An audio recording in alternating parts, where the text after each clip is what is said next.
Ibu bapak lan para sederek ingkang dipun tresnani Gusti, salam tentrem rahayu ing Gusti Yesus Kristus. Kula Kristian Muryati, pendeta saking GKJ Gondokusuman, Klasis Yogyakarta Selatan, ngaturaken renungan Sabda Winedar. Senen 11 Mei 2026.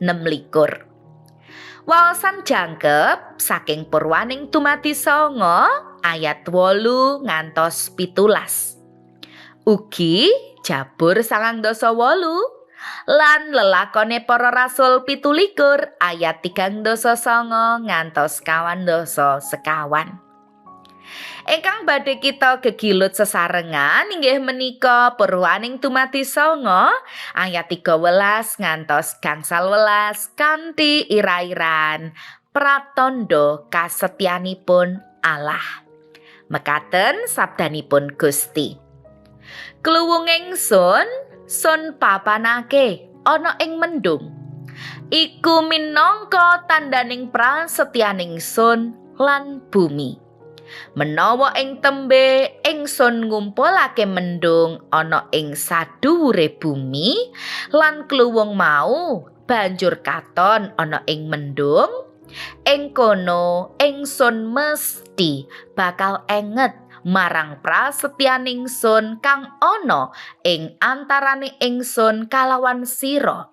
Tuwin sadengah makhluk kang urip kang kadunungan nyawa, temah banyu ora bakal dadi banjir gedhe maneh kang nyirnakake kabeh kang urip. Mekaten sabdanipun Gusti ingkang sinerat ing Purwaning Dumadi 9 ayat 13 ngantos 11. Ingkang rahayu inggih menika sedaya tiyang ingkang mirengaken sabdanipun Gusti lan ngestokaken wonten ing gesang padintenanipun. Haleluya. Bapak Ibu lan para sederek ingkang dipun tresnani dening Gusti, kluwung utawi pelangi menika mujudaken fenomena alam ingkang endah. Awujud cahya lengkung maneka warni ing angkasa sasampunipun jawah. Awit tetesing toya jawah kenging cahyaning surya. Ing waosan kita dinten menika kacethakaken bilih kluwung mujudaken tandha prasetyanipun Allah ingkang boten badhe numpes tapis bumi lan saisinipun malih kados dene nalika jamanipun Nabi Nuh. Krana manungsa mbluntah gesangipun, Gusti Allah lajeng paring paukuman srana bena ageng ingkang lelepi bumi saisinipun.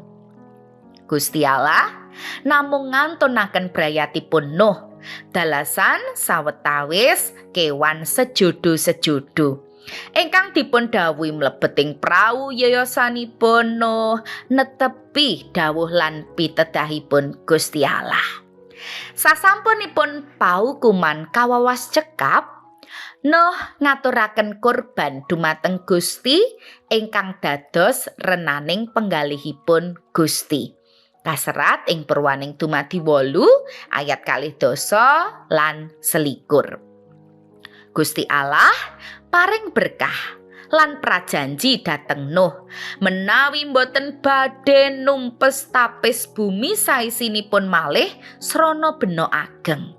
Kluwung pinangka tandaning prajanji menika ugi nggambaraken agengipun katresnanipun Allah, anggenipun Allah badhe tetep ngersakaken manungsa lan titah sanesipun saged ngrembaka tangkar tumangkar lan jagat raya saisinipun saged lestantun.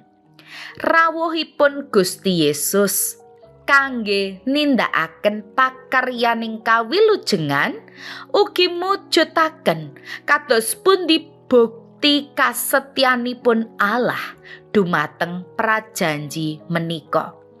Pramila rahayu kula lan panjenengan ingkang pitados dhateng Gusti Yesus Kristus awit panjenenganipun menika pratandha bukti bilih pakaryaning Allah menika boten numpes nanging milujengaken. Gusti berkahi kita sedaya. Amin.